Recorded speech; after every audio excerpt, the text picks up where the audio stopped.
नहीं आते। तो इकरा हसन भी अगर जनता ने कल मौका दिया तो इकरा हसन भी इसी तरीके से उसका विरोध हो गया। इकरा हसन एक नई नई लाइन खींचेंगे।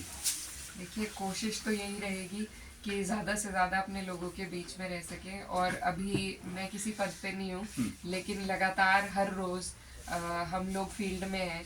और मैं मानती हूँ कि क्षेत्र बहुत बड़ा है और सब जगह पर अब तक हमारी भी हाजिरी नहीं हो पाई है, लेकिन कोशिश करना हमारा फ़र्ज़ है, हर जनप्रतिनिधि का फ़र्ज़ है कि वो कोशिश करे और हर जगह पहुँचे। तो ये कोशिश जारी रहेगी। और बिल्कुल विरोध होता है, लेकिन जो हमारे मौजूदा एमपी साहब हैं, माननीय सांसद जी, वो दो उनकी जो सरकारें हैं डबल इंजन की, वो ऐसे सांसद हैं जिन्हें ये सौभाग्य प्राप्त है कि ऊपर भी उनकी सरकार है और नीचे भी। तो ऐसे टाइम में और इतनी शक्ति के साथ वो चाहे तो बहुत कुछ कर सकते थे, अपने क्षेत्र के विकास के लिए अपने लोगों की आवाज़ उठा सकते थे, लेकिन उसके फलस्वरूप उन्होंने उतना काम करके नहीं दिखाया। तो इस वजह से वो ज़्यादा विरोध है। वो ज़मीन पर रहते, अगर लोगों के बीच में उनकी भावनाओं को, उनकी समस्याओं को समझते, तो शायद वो ऊपर उठा भी पाते। लेकिन कहीं ना कहीं कमी तो ज़रूर रही है कि ना वो नीचे रहे हैं ज़मीनी स्तर पर लोगों के बीच में, ना वो ऊपर से अपने डबल इंजन से कोई ऐसी योजना ला पाए जिससे हमारे लोगों को लाभ हो पाता। और मैं नहीं मानती कि इतनी शक्ति में इतना ज़्यादा दोनों सरकारों का आशीर्वाद किसी और सांसद को हमारे इलाके के प्राप्त हुआ हो, और शायद आगे हो भी ना। तो ऐसे में उनके पास ये मौका था जो शायद उन्होंने गंवा दिया। एक दौर वो था कि यहाँ काजी परिवार, अब गंगों में आता हूँ, ये हसन परिवार के एक दौर था, कुछ परिस्थितियाँ ऐसी थी कि एक दूसरे में ना इत्तेफाकी थी। आज वो परिवार कांग्रेस में है और आप का और समाजवादी पार्टी और कांग्रेस का अलायंस है। तो किस तरीके से देख रहे हैं, यानी आपको एक डबल फायदा यहाँ पर होने जा रहा है?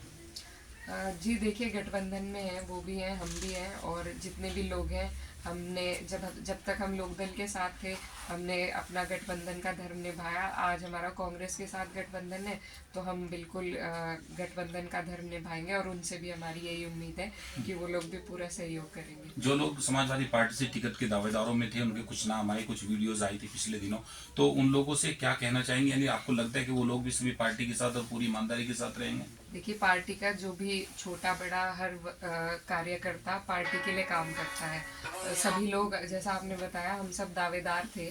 आज पार्टी में जो हमारे शीर्ष नेतृत्व ने निर्णय लिया है और मुझे ये सौभाग्य प्राप्त हुआ है, तो अगर मेरे अलावा किसी और का टिकट होता तो हम लोग उनके लिए भी पूरी मेहनत करते।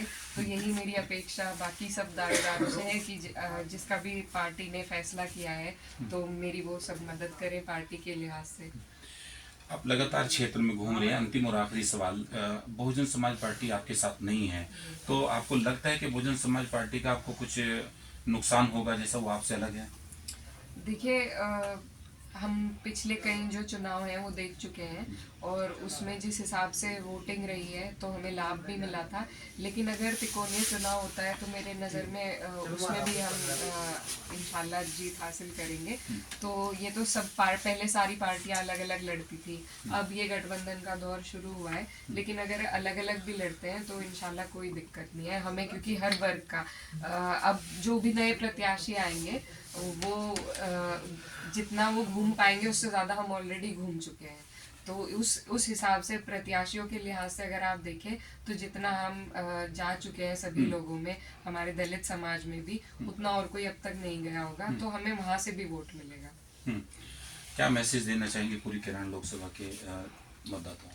मैं बस यही कहना चाहती हूँ कि मेरी कोशिश रही है 2 साल से सबके बीच में पहुँचने की, और अब तक जहाँ पर हाजिरी लगी है और जहाँ नहीं लगी है, कोशिश करेंगे इस महीने में कवर करने की।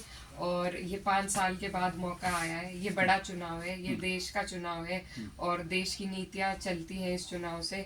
आज हमारे हाथ में ये मौका है, और मेरा पहला चुनाव है, तो मैं बस यही कोशिश करती हूँ कि मैं इस ईमानदारी से, जिस तरीके से मेरे वालिद साहब ने सबकी सेवा करी, सबका काम करा, मैं भी उसी तरीके से अपने इलाके के लोगों के लिए कुछ करना चाहती हूँ। और बस मैं अपने बड़ों से, अपने साथ वालों से, सबसे इस मौके के लिए गुजारिश करती हूँ और दुआओं की दरख्वास्त है। बहुत बहुत शुक्रिया। तो आपने सुना इकरा हसन को। गंगो में आज इरफान अलीम के आवास पर पुराने समाजवादी नेता हैं। जो भी समाजवादी से जुड़ा नेता गंगो में आता है तो कहीं ना कहीं वो इनकी बैठक बिना और इनके मिले बिना गंगो से नहीं जाता। यहाँ एक कॉलोनी का उद्घाटन भी किया और बाकी कुछ शादियों में, ये आसपास के क्षेत्र में कुछ शादियों में भी गए। इकरा हसन को आपने सुना। और कैराना लोकसभा से समाजवादी पार्टी ने हकीकत में इस चेहरे पर बड़ा दांव खेला है। आने वाला समय इस कैराना लोकसभा पर किसका होगा, हमारी नजर पूरी बनी रहेगी।